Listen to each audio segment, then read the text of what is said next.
So I teach a class called The Path to Power, which extends over 10 weeks.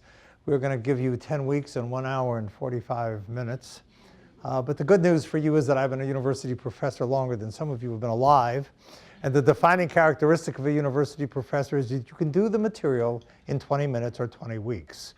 And I'm sure you've had, and I'm sure you've had both versions. So we're going to go through two sets of material. First, a presentation on some basics of power.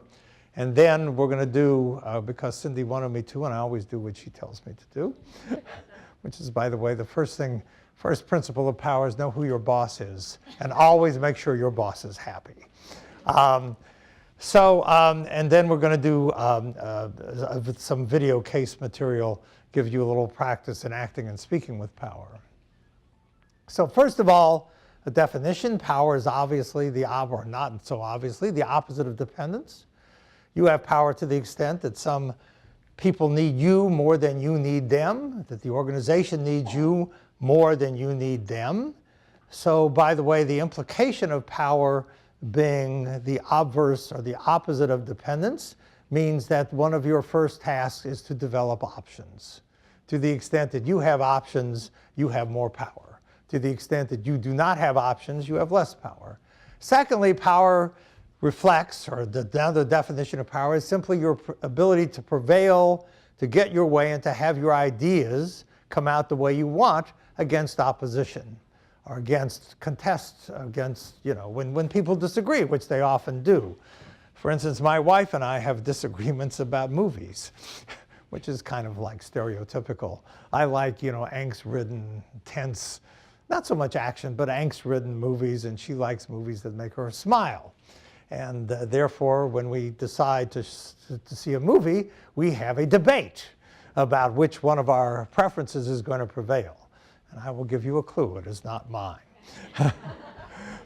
So that's a definition of power. By the way, power is inevitable.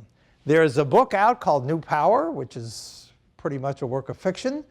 There's a book out by Moses Naim that Mark Zuckerberg put on his favorite reading list some years ago called The End of Power. That is also a work of fiction.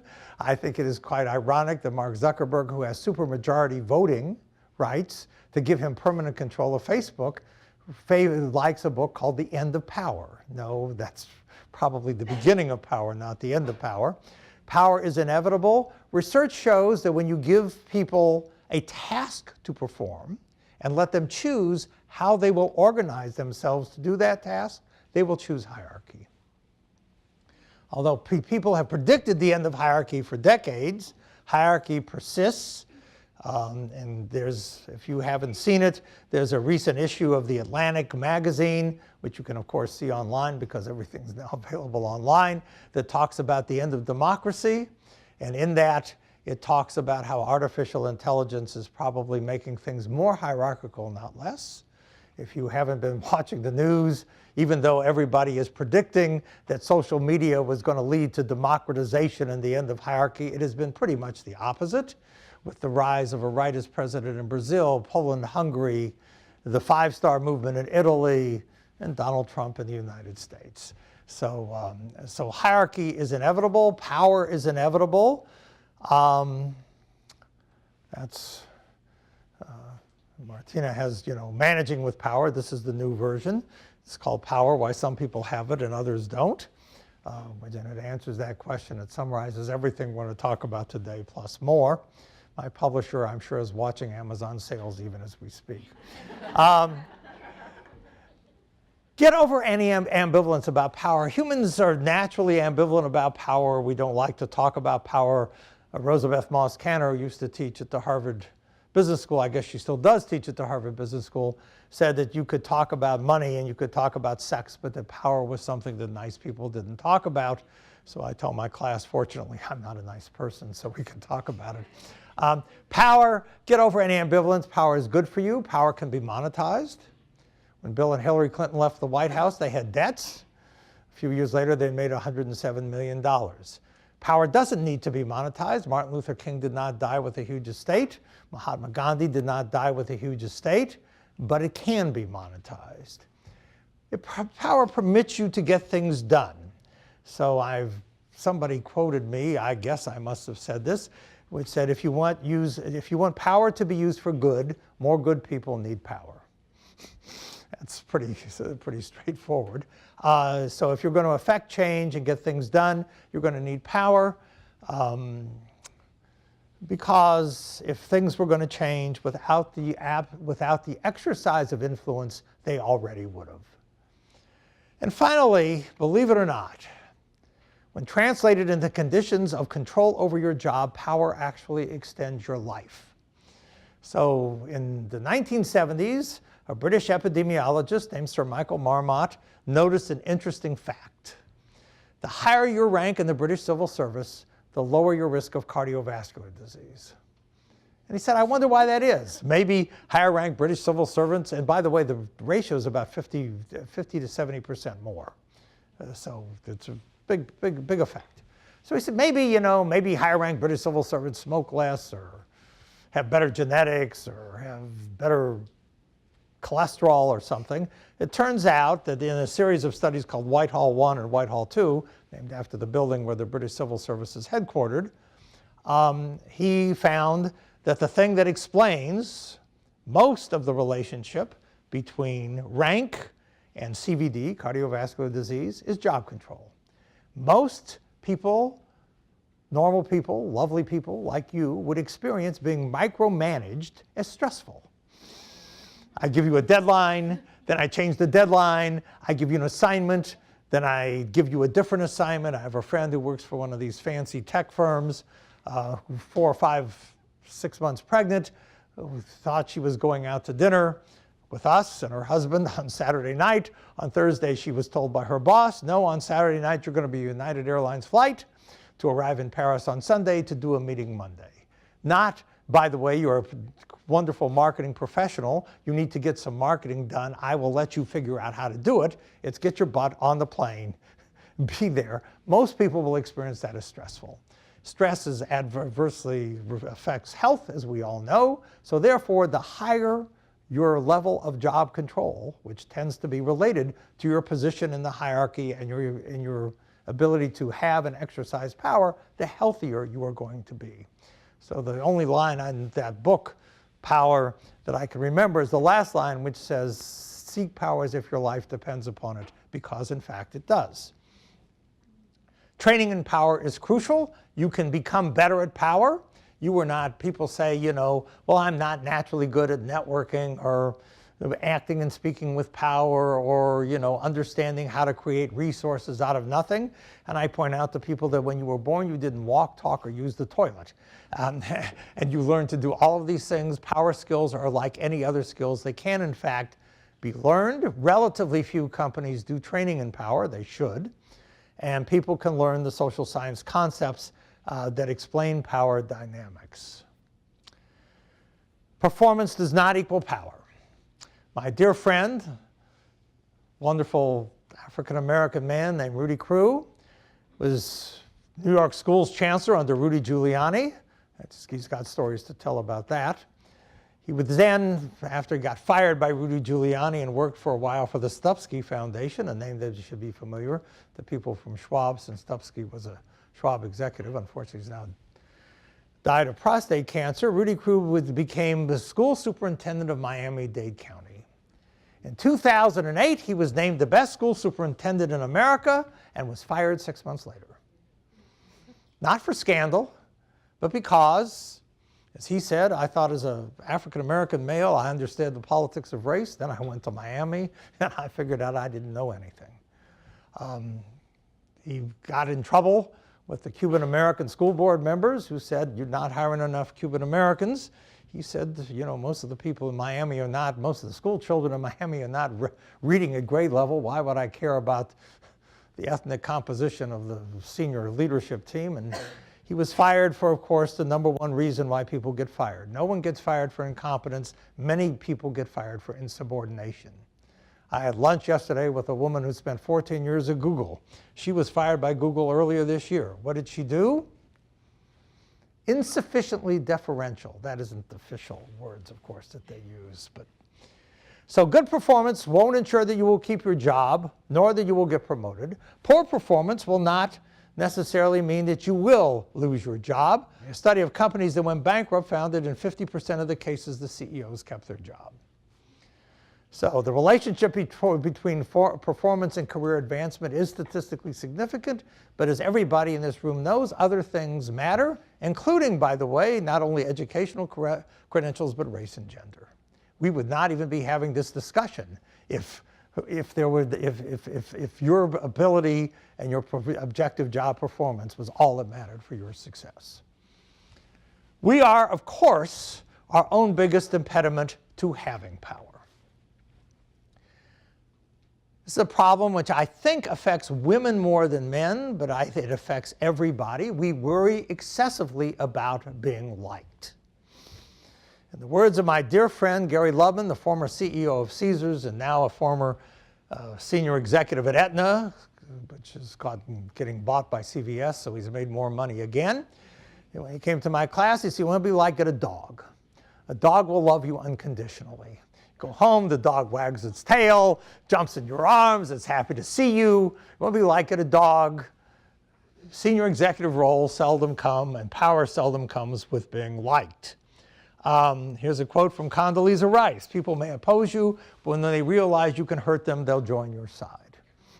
Condoleezza Rice, who is a colleague of mine at Stanford Business School, that I don't see her too much, certainly understands the principles of power.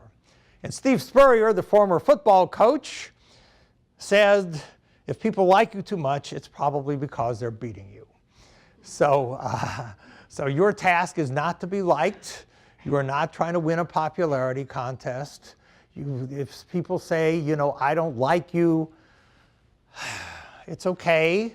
Your job is to get stuff done. You have been hired to accomplish stuff. One of my favorite human beings in the world is Laura Esserman. God forbid you should ever get breast cancer. You'll know her name well. She is a leading breast cancer surgeon and is changing medicine and the treatment of breast cancer and kinds of all the other stuff at University of California, San Francisco. I've known Laura for a long time, wrote a case on Laura. I was in a meeting once with Laura, and somebody commented about her personality. And she looked at them with a look that only Laura can provide and said, when 45,000 women a year aren't dying of breast cancer, we can talk about my personality. And until then, and then she used the F word up. So this is not about winning a popularity contest. You do not want to be gratuitously a pain in the butt. But on the other hand, you cannot worry too much about everybody, thinking on what they all think about you. Secondly, we are often unwilling to make the trade-offs, how we spend our time, how much effort we expend, required to have power. Power requires effort. Power requires time. The economists are right. Everything involves a trade-off. So there are people who are willing to trade off all kinds of stuff for power, and there are people who aren't. So the question is, what are you willing to do to have the influence that you want in order to accomplish the change that you would like to drive? We also, of course, sometimes engage in preemptively limiting what we are willing to do. So I have people say all the time, I'm not a schmoozer, I can't network, I can't do this, I can't do that, I won't do this, that, or the other thing. So we preemptively limit what we are willing to do. Think about that and think about what are you, maybe you shouldn't say, people like me don't do X, because I'm sure there are people like you who do everything. So the question is, don't, limit yourself. And finally, people self-handicap is a way of maintaining their self-esteem. So people say, I'm not going to play the game. If I don't play the game, I can't lose. By the way, if you don't play the game, you can't win either. So don't self-handicap. Miles away. So we want to associate with success, and that has a profound implication for you, which is people will not necessarily hold a grudge when they have lost. People will sometimes attach themselves to successful others, even if those others are not necessarily nice. The implication is likability can create power, but once you become powerful and successful, you will have more friends than you need. So people say, what will people think of me? If you become successful, people will love you. People want to be close to you. We know this. And we see this all the time. So the implication is, which is, I think, exactly correct, that power becomes self-reinforcing. Most organizational processes are not like thermostats. Thermostats are homeostatic. Room gets hot, heat goes off. Most organizational processes are, in fact, variance amplifying. You're powerful, you're successful, I want to work for you. Best people want to work for you, you become more powerful and successful. Quixotic. People say, this is a discussion I had with my new friend from Google who I had lunch with yesterday. She said, Google has issues, which you probably know about. In any event, she said, I would like to have more justice for women in the Silicon Valley. And I said, well, you're fighting the narrative that Google has got to be wonderful because it's successful and people want to be close to success. And that's, of course, exactly right. So to the extent you can become successful, to the extent you can become powerful, or create the illusion that you are, because perception is, in fact, reality, because of the self-reinforcing processes. If people believe you're a winner, you will become a winner. Nobody invests in businesses or projects that are going to fail. Don Quixote is a wonderful figure of literature, but the phrase, you're engaged in a quixotic quest, is not typically considered a compliment. People want to be close. So your job in life, it's part of what made Laura Esserman successful in her transformation of breast cancer treatment and a bunch of other stuff, is to convince people that it's going to work, that it's going to be successful. Part of that is getting the media coverage. Part of that is having people sing your praises. Part of that is building a reputation. Perception becomes reality.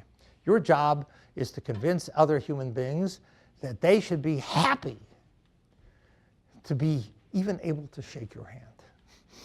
And to the extent you're successful at doing that, you're going to be successful.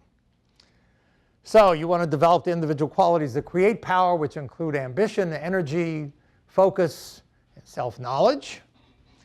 You're not going to work hard unless you want to do something. Energy and endurance is important.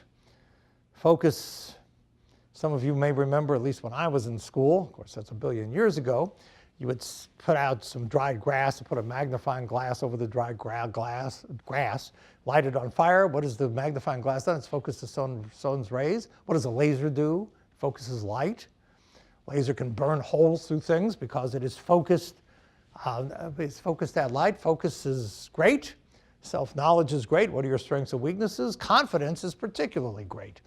One of the things that, Cameron Anderson at Berkeley, we can talk about Berkeley. I used to teach at Berkeley before I moved to Stanford. But in any event, Cameron Anderson is a social psychologist who teaches in the Haas Business School, has done studies that show that even unwarranted, hang on that word, unwarranted self-confidence predicts being chosen for leadership roles.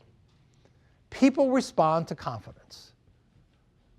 And so part of your job, which we'll talk about in a minute when we get to acting and speaking with power, is to express confidence even if you don't necessarily feel it. Empathy with others, the ability to take the other's point of view. Obviously, it's important to be able to read other people, put yourself in their place, and the capacity to tolerate conflict, which goes back to this issue of liking. Next, you want to be in the right place. You need to find the right place both physically and organizationally.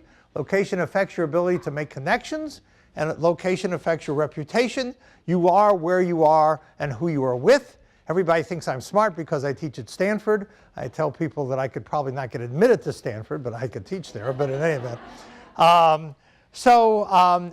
Location, you want to be close to the power centers. You want to be, there's like stories about the redecoration and removing of walls in the White House and the Executive Office Building and the West Wing.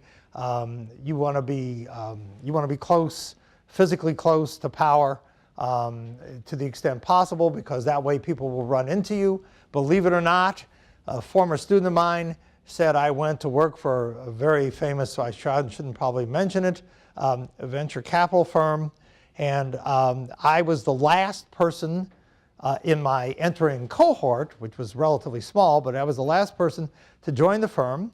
And the person who was the office manager said to me, you know, I've got really bad news for you.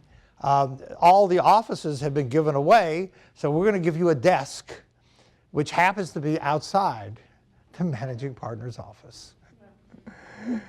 Turned out to be the best thing that ever happened to him, because he, of course, ran into the managing partner on a regular basis, who thought, of course, he was like brilliant because he saw him every day. So to some extent, you need to be sure you're in the right place. You need to create resources which are a source of power. Budget and money, the new golden rule: the person with the goal gets to make the rules. Physical space and equipment, schedules and calendars, information. Your task is to find and create resources. So how do you find and create resources? People love lists. Create a list. Patty Sellers, name you probably aren't familiar with, she runs the Fortune. The only thing that Fortune that makes money, as near as I can determine, the most powerful women conference. Gives her a lot of influence because she creates the list. Create a list. This is a completely true story, which if I hadn't seen all the emails, I wouldn't have believed it. So when I teach my class, I give people what I call a doing power project, which is do something during the time that we're 10 weeks together to create some power for yourself. So a friend of mine, former student, interesting guy, in the entertainment club. He says, I'm going to take over the entertainment club, which is easy to do because basically in most worlds, people are lazy. And so if you're willing to do the work, they'll let you do it. So he takes over the entertainment, arts and entertainment club at Stanford Business School and creates an award. I can't even make it, you know, I wish I were exaggerating. So he made up the most inane name for an award in history called the Leadership Through Influence Award. I'm not making this up. The Leadership Through Influence Award. And he then writes to an extremely famous rock persona and says, on behalf of the Stanford Graduate School of Business, Arts and Entertainment Club, we want to award you the first Leadership Through Influence Award. And for 1 minute, or actually a week or two, he had Katy Perry ready to come. And then, of course, her people said, this is nuts. But until then, she thought, so an honor, Stanford Business School, the Leadership to Influence Award. Could be better. He was unsuccessful. I've seen other people be successful. Make up awards, make up lists. You know, in the 1970s, there was a relatively unsuccessful economics professor in Switzerland. His career wasn't going anywhere. He wasn't getting many publications. He decided to organize something called the European Business Conference. It became the World Economics Forum, and I'm talking about Klaus Schwab, one of the most influential people in the world. Create something. Create a resource. Create, you know, I'll give you a fun final example of resource creation. Former student of mine accepts a job at a money management firm. But unfortunately, he has one more year of business school. So everybody, no, I have a better example. This is the class. This is a better example than this. Better example. We have in Stanford a program in the Stanford Business School called the Master of Science in Management program, which is called something that used to be called the Sloan program, where you come mid-career executives 1 year. There's a guy who comes to the program. Should I use his name? Probably not. Okay. From Dell Computer. So he comes from Dell, this is many years ago, and his doing power project was the following. He said, I am going to get the highest performance evaluation. This is a force curve system in those days. I'm going to get the highest performance evaluation of anybody in my work group. Now, this is going to be a difficult thing to achieve because if you think about it, he is the only person in his work group not working. He's at Stanford. Everybody else is working. So what does he do? He looks around and he sees that there's a case on some cost accounting issues at Dell. So he says to the accounting professor, Professor X, I believe with an enormous amount of effort, I could get somebody from Dell here on the day we discuss the case. Would you like that? And the professor says, of course, make the case discussion much better.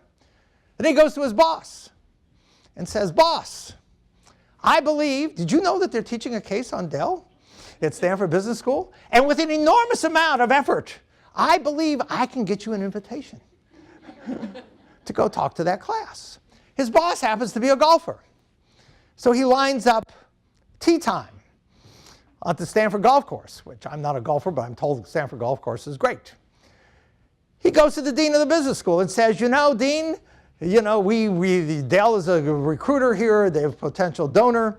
My boss is coming. Could you meet with this executive from Dell? And the dean says, of course.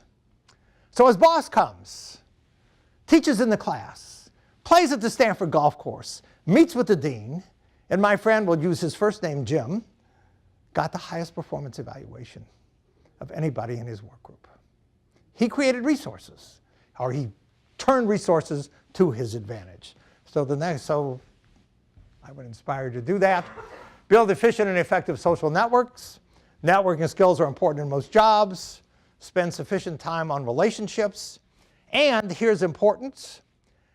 Who do you spend your time with? It turns out the people who are most significant for your career are not your close friends and family. Because your close friends and family and people who work in the same jobs that you work in basically know the same people and the same things that you do. You need to find people who can provide you non-redundant information. And those tend to come from weak ties. So you need to spend lots of time, not with your close friends and family, but with people that you need to know. You need to be central in the network, and of course you want to link different groups together. This is called brokerage, which at Schwab we shouldn't have to talk about that. Build a reputation. Perception becomes reality.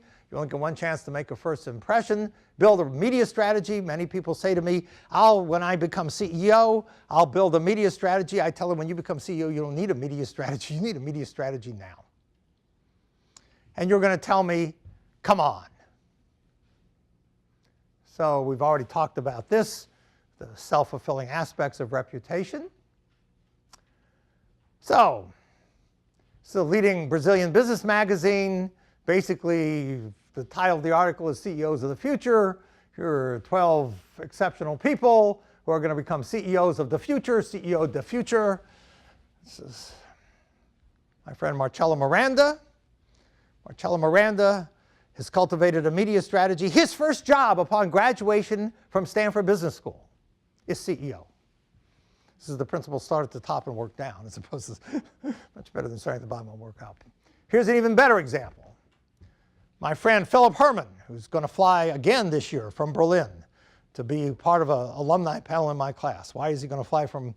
So his Doing Power project, I'm going back upon graduation from Stanford Business School, says Philip, to start a VC and consulting, because they're often linked together in Germany, VC and consulting firm. Philip Herman says, I would be probably much more successful if somebody knew who I was besides my parents and my spouse.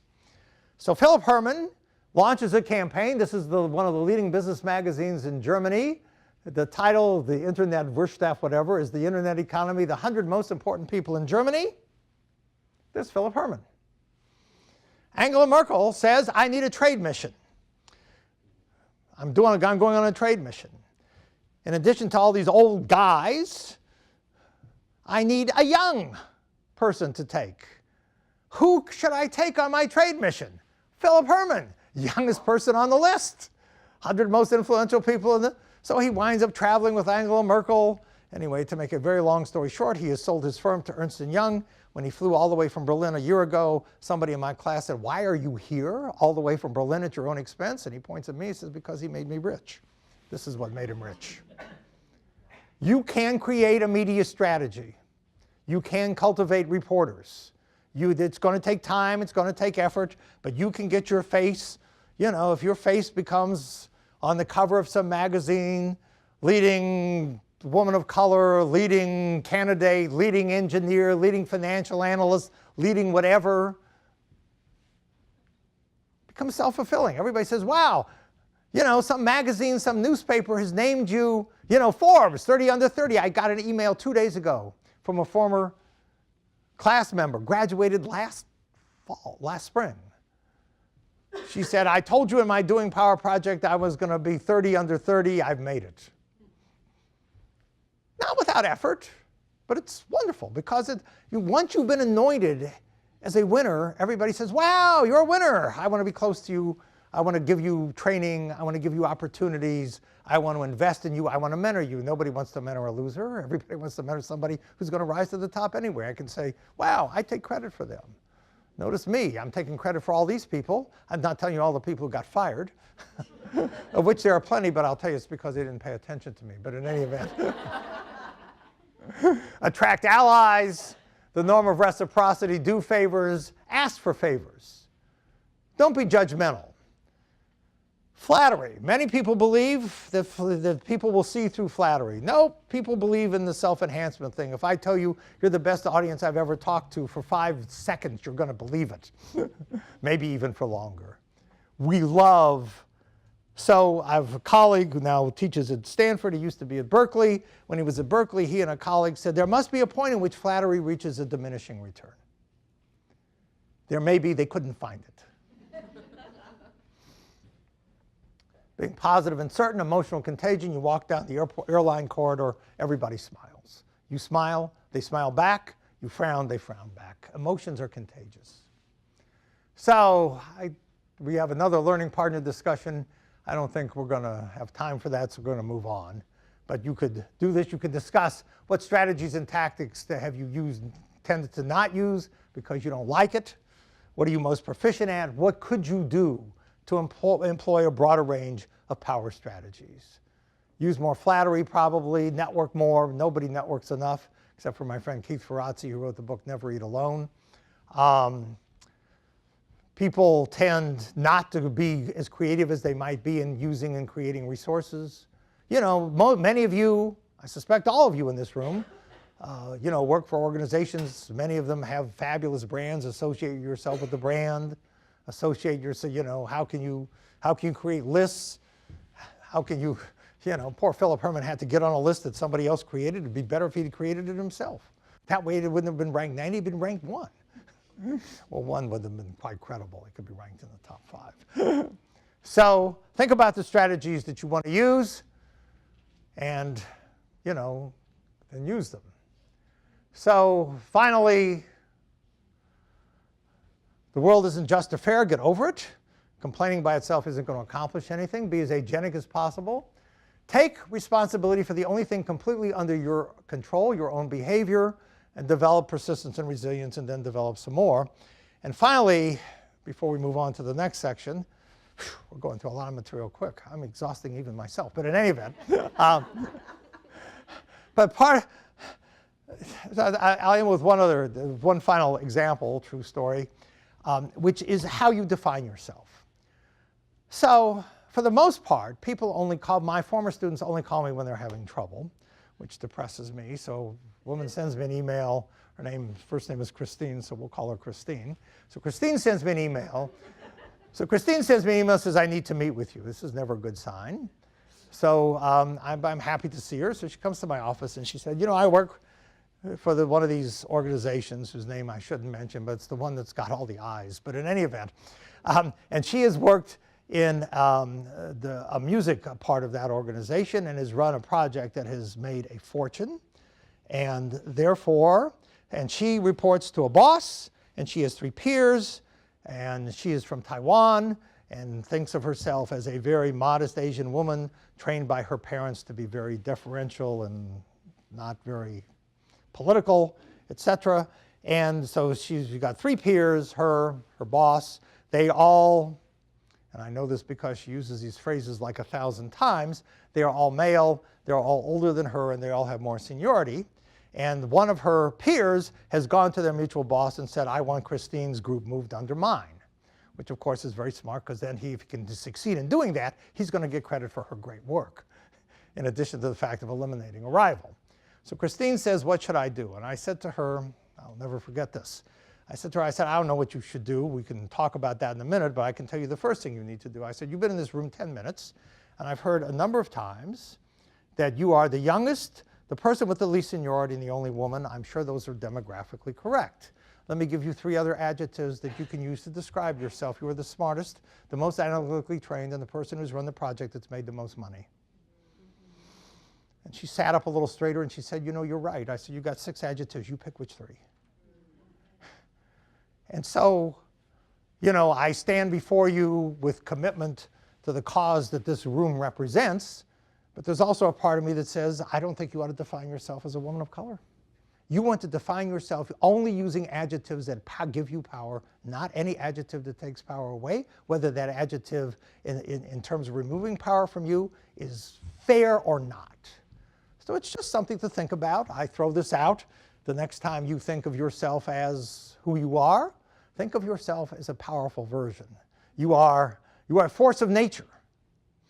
You probably are, or could be, to the extent that you think of yourself that. You certainly don't want to come in like Christine did, but she left with a different set of adjectives and, by the way, took out the guy, literally, who was giving her trouble, but it's fine. That's that story. You get the right executive coach to help you. All right, now we're going to go to acting and speaking with power. We're moving fast because we have to try to, you know, finish more or less on time. So we're going to talk about acting and speaking with power very quickly, give you a little video experience and give you an opportunity to act and speak with power. So here you go. Leaders, your first job as a leader, you're all leaders. That's the first adjective I'm going to use to you. I don't care what your damn job is. After today, you're a leader, maybe even a CEO. You are actually the CEO of your own life, if nothing else. And you could be CEOs of who knows what. Leaders must attract support from employees, customers and clients, investors, their bosses. This is the most important because and by the way, everyone has a boss. My boss has a name. Her name is Kathleen. And I am very clear about that. That's why we were married 32 years. With support, leaders stay. Without support, leaders leave. Your first job is not to win a popularity contest, not to be charming, not to be whatever. Your first job is to make sure that the people who matter to keeping you in your position, your boss, your subordinates, your investors, your customers, believe that you deserve to be in a position of power. There is a book by 2 British academics. You don't need to read the book. The title says it all. Why should anyone be led by you? And believe it or not, that is a question that everybody around you asks every day. Why should anyone be led by you? For that matter, it's a question I have to answer whenever I go into the Stanford classroom. Why should anyone be taught by me? So you have to be able to present yourself in a way that communicates that people are justified in having confidence in you, that no matter what happens to the organization, no matter what obstacles and issues it faces, you have the intelligence and fortitude and whatever to lead the organization to success. And this is interesting because communication persuades others largely through how you look and present yourself, second by how you sound, and by far the least importance, the content of what you say. My colleague Deborah Grunfeld has a TED Talk on this, or a Stanford talk. It's on YouTube, and she talks about this. It's kind of well known. And if you don't believe this, the next time you watch a political debate, turn the sound off. It'll be much more palatable, but in any event, you can look. You can see. I mean, there's evidence for this. Communication persuades mostly by how you look. Secondly, by how you sound. Least important by the content of what you say. There are 2 fundamental dimensions in which we perceive other human beings, warmth and competence. This has been studied by Susan Fiske and cultures all over the world. So when you meet somebody, basically, are they warm, friendly, nice, etc.? Are they competent, efficacious, agentic, etc.? You are, all in this room, I'm sure, both warm and competent. The empirical problem is that people see the 2 dimensions as being negatively related. I call your attention to Amy Cuddy. That's Amy Cuddy of Presence fame. It's a Harvard Business Review article. You don't need to read the article. The title says it all. Just because I'm nice, don't assume I'm dumb. The assumption is if you're nice, it's because you have to be. If you were any damn good, you could let your inner whatever come out. So we presume that warmth and competence are negatively related. The material that we have covered today is difficult. I tell my students in the class that we are going to go through our stages. Then it takes 10 weeks. With the first stage is denial. This doesn't really happen. I don't know what I'm talking about. Second is anger, mostly at me. Third, which is fine. Third is sadness. How can the world be like this? How can we have a world in which people that we know and don't love have been elected and run companies and do all kinds of other stuff, and good people aren't? And finally, if we are successful, after sadness will come acceptance.